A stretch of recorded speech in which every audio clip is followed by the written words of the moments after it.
আসসালামু আলাইকুম। হাজী গোলাম মোস্তফা এগ্রো ফার্মের পক্ষ থেকে আপনাদের সবাইকে সাদর আমন্ত্রণ। প্রিয় ভিউয়ার্স, আজকে আমরা আপনাদের সাথে মূলত যে বিষয়টা নিয়ে কথা বলবো সেটা হচ্ছে আমাদের যে মাছের প্রজেক্ট আছে ওইটা নিয়ে। আমরা আজকে আমাদের মাছের প্রজেক্টে কি কি কাজ করলাম, কি কি মেডিসিন দেওয়া হলো, কেন দেওয়া হলো, সেই বিষয়ে আপনাদেরকে দেখানোর চেষ্টা করব ইনশাল্লাহ। যেহেতু শীত এসে পড়ছে, এখন আমরা আমাদের পুকুরে শীতের আগাম প্রস্তুতি হিসেবে যা যা করতেছি সব কিছু আপনাদের সামনে তুলে ধরার চেষ্টা করব ইনশাল্লাহ।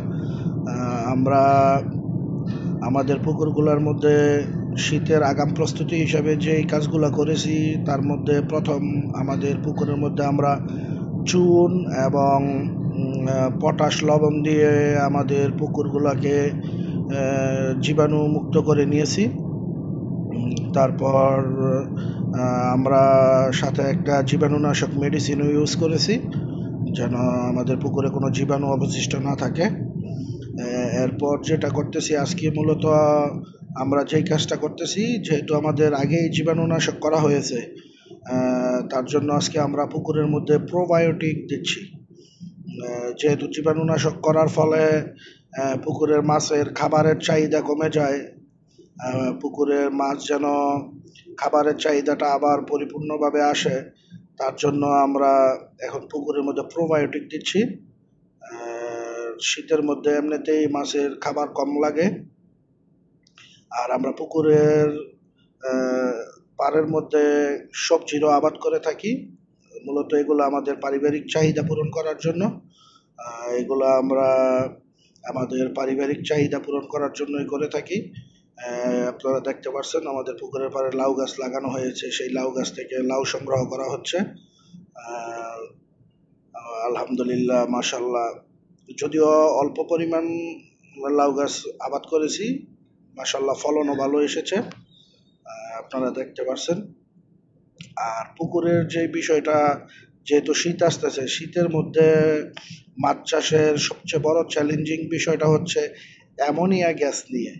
পুকুরে পর্যাপ্ত পরিমাণ অ্যামোনিয়া গ্যাস ফল্ট করে এই শীতের মৌসুমে। তার জন্য যেন আমাদের পুকুরে কোনো অবস্থাতে অ্যামোনিয়া ফল্ট না করে, সেজন্য আমরা আগাম প্রস্তুতি হিসাবে পুকুরে যা যা করণীয় তাই করতেছি। প্রথমে আমরা জীবাণুনাশক দিয়েছি আমাদের পুকুরে, তারপর অ্যামোনিয়া গ্যাস যেন ফল্ট না করে সেজন্য আমরা মেডিসিন ইউজ করেছি। আর এই মেডিসিনগুলো ইউজ করার কারণে, যেহেতু চুন দেওয়া হয়েছে, মেডিসিন দেওয়া হয়েছে, পটাশ দেওয়া হয়েছে, এগুলার কারণে মাছের খাবারের চাহিদা অনেকটাই কমে গিয়েছে। তার জন্য আমরা এখন আমাদের পুকুরের মধ্যে যেন মাছ আবার পরিপূর্ণভাবে খাবার সংগ্রহ করে এবং খাবারের চাহিদাটা বাড়ে, সেজন্য আমরা পুকুরের মধ্যে আজকে প্রোবায়োটিক ইউজ করতেছি, যেন আমাদের মাছগুলা পুনরায় আবার খাবারের চাহিদা বাড়ে। আর যে মূলত প্রোবায়োটিকটা ইউজ করতেছি এখন সকাল প্রায় 11টা, বাইরে ভালো রৌদ্র আছে, রৌদ্রের মধ্যেই দিচ্ছি। মাশাল্লাহ, আলহামদুলিল্লাহ, আমাদের পুকুরের পরিস্থিতি এখন পর্যন্ত ভালো। বাকিটা মহান রাব্বুল আলামিনের দয়ায় ভালো থাকবে, যদি আল্লাহ পাক রাব্বুল আলামিন আমাদের পুকুরে ভালো রাখে। আল্লাহ পাক রাব্বুল আলামিনের কাছে সর্বদা দোয়া করি যেন আমাদের পুকুরগুলোর মধ্যে কোনোভাবে কোনো রোগবালাই আক্রমণ না করে।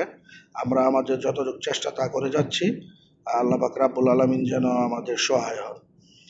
আপনারা সবাই এরকম নিত্য নতুন ভিডিও আপডেট পেতে, আমাদের খামার সম্পর্কে জানতে আমাদের চ্যানেলটাকে সাবস্ক্রাইব করে দিবেন এবং আপনাদের মতামত কমেন্টসের মাধ্যমে তুলে ধরার চেষ্টা করবেন। যেহেতু খামার আমরা করতেছি, অনেক কিছু বোঝার বাকি আছে, শিখার আছে, আপনারা সবাই আমাদের সহযোগিতা করবেন। ধন্যবাদ।